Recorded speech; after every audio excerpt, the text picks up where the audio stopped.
Ja da te pitam, ja nemam kao percepciju kako izgleda to gde si ti je li to kao neka vrsta, ajmo reći, favele ili neki tajgas, kako izgleda to? Brate, on nisi imao struju, to znam, to smo ti ja pričali, bilo je baš zajebano dole. Može da se uporedi s favelom, kao? Pa znaš kako, može se povredi sa favelom, može se povredi sa getom, to ti je kao sve spojeno u jedno, to ti je enklava. Šta znači enklava? To ti je kao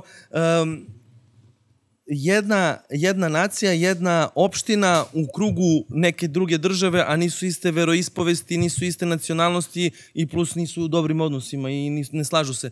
Tako da je to uvek bilo malo drugačije. Mi smo živjeli u enklavi, to mi nazivamo enklava, gde se odvija, što kaže Vojvaj, država u državi, gde se mi organizujemo sami za sebe. Naš život izgleda drugačije od onih ljudi koji su, na primjer, kilometar od nas. Tu nismo imali struje, kroz moje to rano odrastanje, nismo imali struje, stalno je prolazila američka vojska, stalno su bile tenzije, biće, neće, pa 17. mart, pa 99. nema struje, svi po podrumima.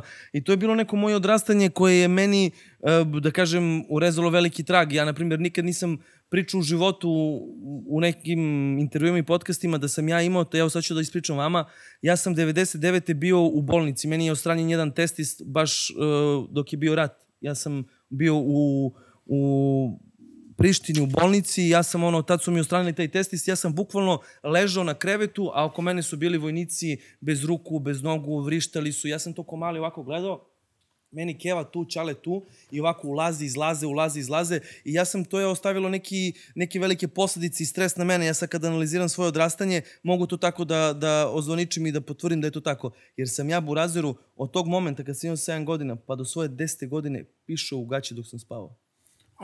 Ja sam nosio pelene, baja.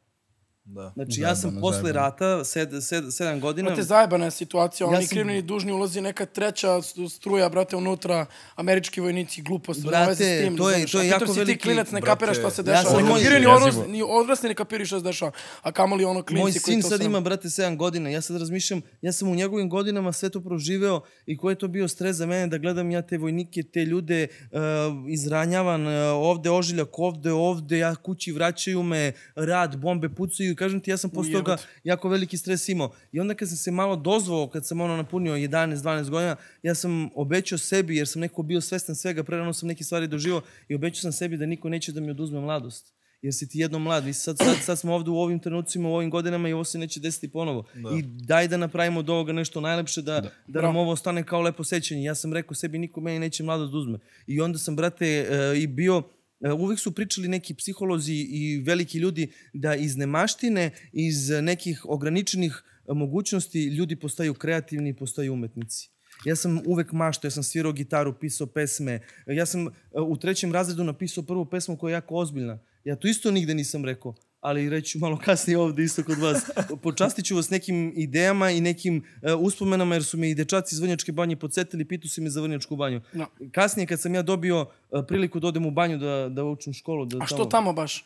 I u kom to periodu? Koliko si imaš godina tada? Tada imam 13 godina. Moji čale i keva su... Što je to 7. razred? 7. razred, da. Moji čale i keva su imali...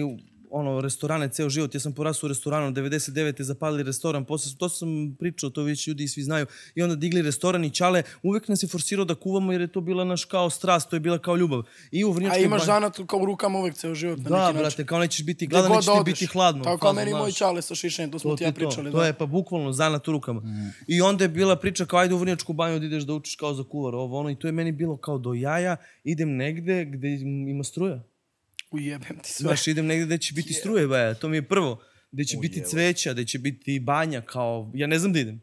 I ja ne volim kuvarstvo u tom momentu. Čekaj, s kim živiš ti tamo, brate? Kod koga spavaš? Sad ću to ukratko sve da ispričam. Roditelji ostaju, kapiram, tamo dole ostaju sa restoranom, porodicom. Oni ostaju svi, ja sam kao klinac, uzimam ranac i to je prvi put meni da ja odlazim od kuće s 13 godina i da ja sad kažem, ok, idem u banju. I ja sam kao klinac otišao u Vrnjačku banju, nisam volao kuvanje. Mene bolo kurac za kuvanje. Ja sam teo da idem da vidim, brate, kako ljudi drugi žive. Brate, ceo si pobegneš od tog horora, brate. Bukvalno, samo da izađem iz tog tripa.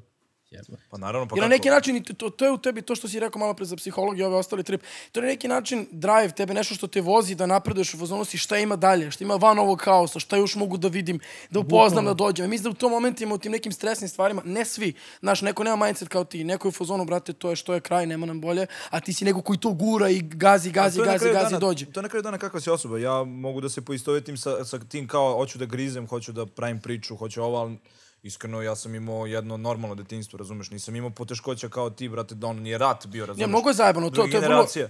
Da, to Mene kad totalno je neko teško. pita danas, brate, kao težak život, ja danas... Ti ga ne osjećaš uopšte? Ne, život nije uopšte težak, brate. Ali to ti pričam. Imamo, brate, noge, imamo ruke, imamo oči, brate. Ali to ti pričam, to samo ko Brate, shvati, ne može mislim, shvatiti. Šta je teško, brate? Kako je u Klavi danas? Tamo sigurno da se živi, da se odrasta. Kako je stanje sa tamo? Pa u razredu danas je tamo, znaš kako, klinci nove generacije koje odrastaju tamo, uvek rastu s pričama kako je bilo pre. I to se nekako tako uokviri u glavi, rađa se Tako neka mora, mržnja, neko, danas ti klinci, retko ko od njih zna da postoji nešto izvan toga. To ti pričam. Znaš, retko ko. Znači, ja sam bio ubeđen da postoji nešto iznad toga.